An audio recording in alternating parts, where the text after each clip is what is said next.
Have you ever looked at your living room and just felt like something was missing? You know the feeling. You've got the perfect sofa, a great rug, but the whole space, it just doesn't feel complete, does it? Well, it's probably the art hanging or not hanging above your couch. That one detail can literally make or break a room. And today, we're going to show you the one simple rule that interior designers use to get it right every single time. Okay, let's dive into this. So let's start with the one big mistake just about everyone makes, and that is they hang art that is way, way too small. You know how it is a piece looks huge in the store, but then you get it home and it just gets lost on the wall.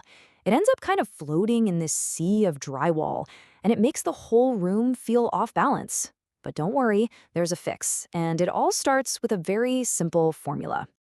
Let's talk about the 2/3 rule. This is the secret weapon used by all the pros. And well, it's about to become yours too. Okay, here it is. The artwork's width should be roughly 2/3 of the sofa's width. That's it. It is that simple. But wait, here's the part that most people get wrong. You see, the 2/3 rule is a floor, not a ceiling. You should treat it as your starting point, your absolute minimum size. Seriously, when in doubt, going a little larger almost always looks better. So getting the math right is absolutely crucial. For a standard 7-foot sofa, for example, you're looking for art that's around 54 inches wide. Now, if you want a full cheat sheet with all the math already done for every single sofa size, we've got you covered. The complete guide is linked for you right in the description. Okay, now that you've got the right size, hanging it at the wrong height can completely ruin the effect. But don't worry, we've got a 2-part rule for that too. The first number you have to remember is this: 6 to 8 inches. The bottom of your frame should be just 6 to 8 inches above the back of your sofa. This creates this beautiful visual connection between your furniture and your art. The second part is to try and get the center of the art right around 57 inches from the floor, which is the standard eye level that galleries use. Now, if these two rules ever conflict, always prioritize that 6 to 8 inch gap above the sofa. And here is the final placement tip that so many people miss. Always center the art over the sofa, not the wall. This is what makes the whole composition look deliberate and professional. Let's move on and see how this builds. So this brings up a good question. Do you go for one big statement piece or a collection of smaller ones, like a gallery wall? A single large piece is almost always the cleaner, stronger choice. It creates this amazing focal point. But a gallery wall?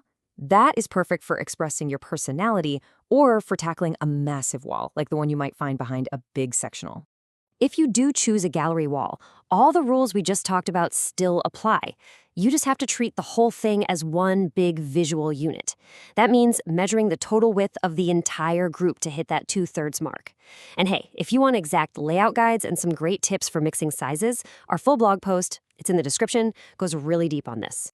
All right, let's do a quick, rapid-fire recap of the most common mistakes so you can totally avoid them. First up, mistake number 1, hanging it too high. This just makes your art look like it's floating away towards the ceiling, all disconnected.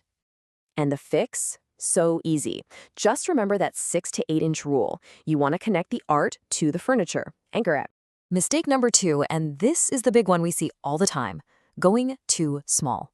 It makes even the most incredible art look, well, insignificant. The fix here is to remember that the 2/3 rule is a minimum. When you're in doubt, just size up. A slightly larger piece always looks more confident and intentional. So let this be your final guiding principle. If you're between sizes, the larger one is almost always the better call. It is so much better to be bold than to be underwhelming. So, to wrap it all up, you now have the complete professional playbook. Just follow this checklist. Make sure the art width is at least 2/3 of the sofa width, keep the bottom of the art 6 to 8 inches above the sofa, and always center it on the sofa, not the wall. You do that, and you just can't go wrong. You know the rules now, you've got the math down. The only thing left to do is find a piece of art that actually means something to you. At Sparkycare, we create original art that ships in solid pine frames, so it's ready to hang the moment it arrives at your door. Go find the piece that will finally complete your room.